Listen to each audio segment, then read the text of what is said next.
The wind came hard off the prairie, not the clean kind that cooled a man's skin, but the dry, scraping wind that carried dust into eyes and mouths and worked its way into the seams of clothing. It rattled the loose boards of the corral and made the cottonwoods along the creek hiss like they were whispering secrets no one wanted to hear. Clara Hale stood just outside the fence, her boots planted in churned mud, her hands twisted tight in the fabric of her skirt as she watched Jonah Mercer climb the rails. He moved like a man who had already made his decision hours ago and was only now allowing his body to catch up with it. One boot hooked the top rail, his weight shifted, and then he dropped inside the corral with a dull thud that sent a shiver through the cattle. A few steers lifted their heads, eyes rolling white, sensing the tension the way animals always did. Clara felt it too, a pressure in her chest that made it hard to draw a full breath. "Jonah," she called, her voice nearly lost to the wind. She took a step forward, then another, stopping at the gate as if an invisible line held her there.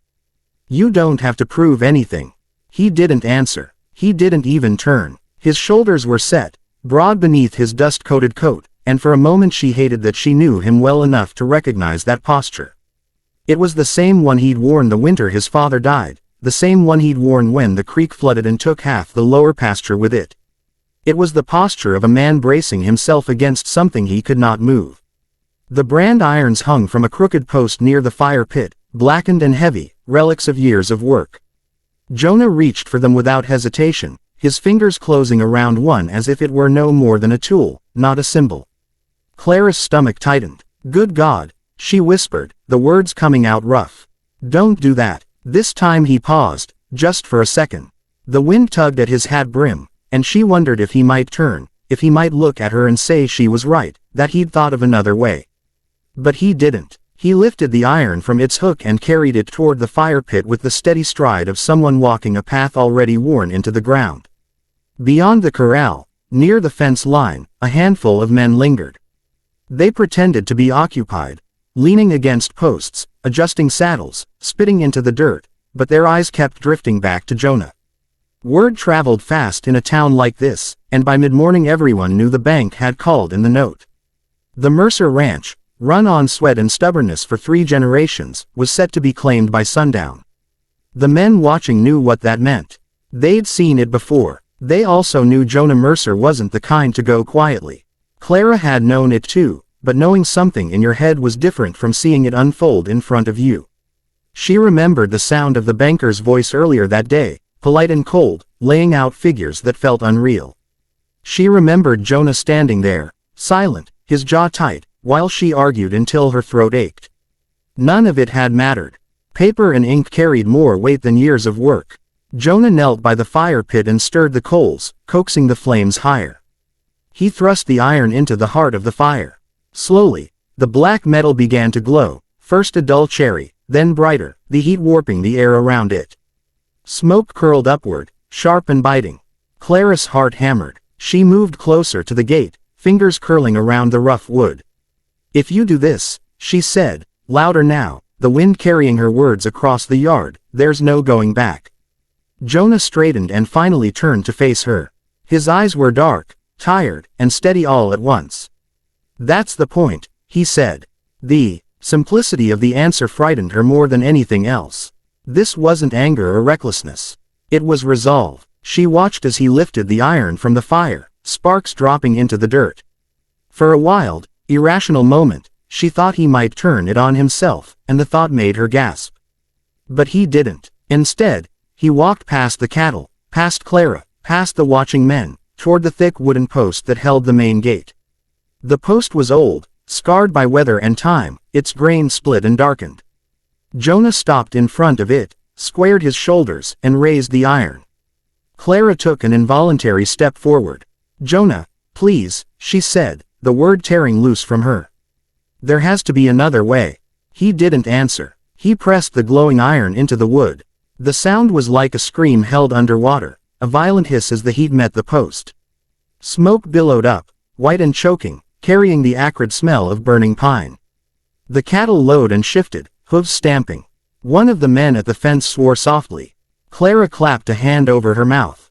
Her eyes burned, whether from the smoke or from something else she couldn't have said. The mark burned deep, deliberate. Jonah held the iron there longer than necessary, his jaw clenched, his arm steady despite the tremor running through him. When he finally pulled it away, the post was blackened and scarred, the shape unmistakable. A condemned mark. It took a moment for what she was seeing to settle into understanding. The ranch laws were old, written back when men solved problems with fire and blood. Any property deemed unsafe or condemned could not be seized, not without a lengthy process that would drag on for months. By marking his own gate, Jonah had made the ranch legally untouchable, for now. Murmurs rippled along the fence line. Some men shook their heads. Others stared with something like reluctant admiration. No one stepped forward to stop him. No one quite knew how. Jonah leaned the iron against the post, where it sizzled weakly as it cooled.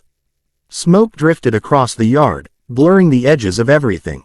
For a moment, the world felt suspended, as if time itself were holding its breath. Clara lowered her hand slowly. Her legs felt unsteady, but she forced herself to stand straight. Anger flared, sharp and sudden, right alongside a fierce, unwanted surge of relief.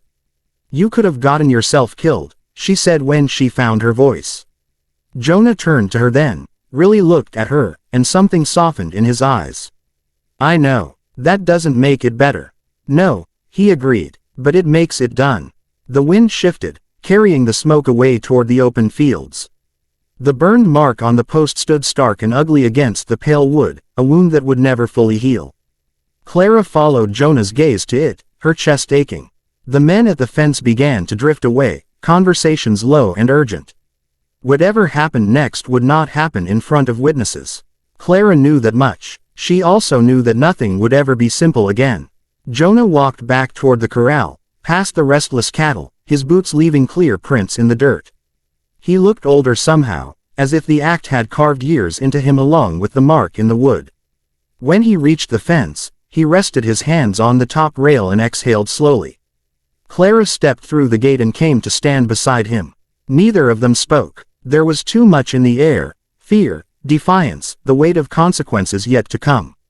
Behind them, the post smoked faintly in the afternoon light, a silent declaration etched into the heart of the ranch. Night didn't arrive gently. It fell over the ranch like a heavy blanket, muffling sound and sharpening shadows, turning familiar shapes into watchful silhouettes. Lanterns flickered to life one by one, their yellow glow cutting shallow holes in the dark. The burned mark on the gate post looked even harsher now, its edges jagged, the wood split and blistered as if the ranch itself had been wounded. Clara stood near the porch, arms wrapped around herself, listening. Every sound seemed louder at night. The creak of the windmill, the low shifting of cattle in their pens, the distant cry of a night bird.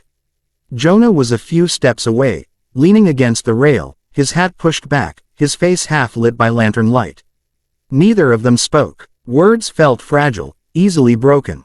The sound of approaching hooves reached them before the riders came into view. Clara's breath caught. Jonah straightened slowly, like a man rising to meet an expected blow. 2 lanterns bobbed along the road, then a third. The sheriff's badge caught the light as he dismounted, his deputies following suit, their expressions guarded. "Evening," the sheriff said, though there was nothing easy about his tone. "Evening," Jonah replied. The sheriff's gaze moved past them, settling on the gate. He walked closer, boots crunching in the dirt, lantern raised. The scorched post stood in stark contrast to the surrounding fence, the mark unmistakable even in the dim light. He leaned in, studying it, then straightened with a long, slow breath. "So it's true," he said.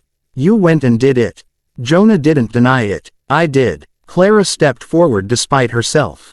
He had no choice. The sheriff looked at her, something like regret flickering across his face. "There's always a choice, miss. Question is whether it's a good one." One of the deputies circled the post, squatting to inspect the damage more closely. He reached out as if to touch it, then thought better of it and pulled his hand back. The smell of burned wood still hung faintly in the air. "You know what this means," the sheriff said to Jonah. Jonah nodded. "I do." The sheriff drew a folded paper from his coat. For a moment, Clara thought he would read it aloud, declare the ranch seized anyway, burned mark or not. Her pulse thudded in her ears. But instead, he unfolded it slowly, scanned the text, then stopped. His jaw tightened. He folded it again, more carefully this time, and slipped it back into his pocket. "Under town statute," he said, choosing each word as if weighing it, "any property deemed unsafe or structurally compromised is exempt from immediate seizure pending review." The deputies exchanged looks. Clara felt the tension shift, subtle but undeniable. "This post," the sheriff went on, gesturing with his lantern, "is part of the main access gate. Marked like this, it qualifies." A silence followed, thick and charged. Somewhere in the darkness, a cow lowed softly. "So?" Jonah asked. "So," the sheriff said, "the bank doesn't get the ranch tonight." Clara's knees nearly buckled. She sucked in a sharp breath, her hands shaking. Relief washed through her so fast it left her dizzy, but it was edged with fear, because she knew this was not an ending, only a pause. One of the deputies frowned. "Sheriff, that's the law," the sheriff cut in. "Don't like it, but it's the law." He turned back to Jonah. "This buys you time. Weeks, maybe months. After that, things get complicated." Jonah met his gaze evenly. "Complicated I can handle." The sheriff studied him for a long moment, then shook his head. "You always were a stubborn one." He hesitated, then added more quietly, "You didn't hear this from me, but the bank won't let this go easy." "I wouldn't expect them to," Jonah said. The sheriff nodded once, then stepped back. "We'll file the report in the morning. Until then, don't touch that gate. Don't fix it. Don't even look at it wrong." Jonah almost smiled. "Wouldn't dream of it." The deputies mounted up, lanterns swaying as they rode off, their light shrinking until the darkness swallowed it whole. The sound of hooves faded, leaving the ranch wrapped once more in night and quiet. Clara realized she'd been holding her breath and let it out in a long, unsteady rush. Her legs felt weak, and she reached for the porch rail to steady herself. Jonah turned to her, concern flickering across his face. "You all right?" She laughed then, a short, breathless sound that surprised them both. "I think so. I think I might be." They stood together in the yard, the lantern light casting their shadows long and thin across the dirt. The burned post loomed behind them, a dark sentinel. "You scared me," she said softly. "When I saw you walk toward that gate, I thought you'd lost your mind." "Maybe I did," Jonah replied. For a minute, she looked at him, really looked at him, and saw the strain etched into his face, the fatigue in his eyes. "You didn't have to carry this alone." "I know." He hesitated. "But I didn't know how to ask." The words settled between them, heavy and honest. Clara nodded, accepting them for what they were. "What happens now?" she asked. "Now," Jonah said, "we wait. We talk to lawyers. We fix what we can that won't get us in trouble. We keep the cattle fed and the fences standing." He glanced toward the gate. "And we live with that mark." Clara followed his gaze. "It's ugly." "It is," he agreed. "But it's ours." The wind stirred again, softer this time, carrying the familiar smells of hay and earth. The ranch felt bruised but alive, like a body after a hard blow. Clara stepped closer to Jonah, close enough that their shoulders nearly touched. "People are going to talk. They always do. They'll say you're reckless, dangerous." He gave a faint shrug. "Let them." She was quiet for a moment, then said, "They might say worse about me. For standing here." Jonah turned to her fully then. "If you want to leave." She shook her head before he could finish. "I'm not going anywhere." The certainty in her voice surprised even her. It felt right, solid in a way few things had that day. Jonah exhaled slowly, something like gratitude softening his expression. "Thank you." They stood like that for a long time, the lantern burning low, the night pressing close. Somewhere beyond the fields, the stars burned cold and steady, indifferent to human struggles, yet constant all the same. At last, Jonah reached out and rested his hand on the porch rail beside hers.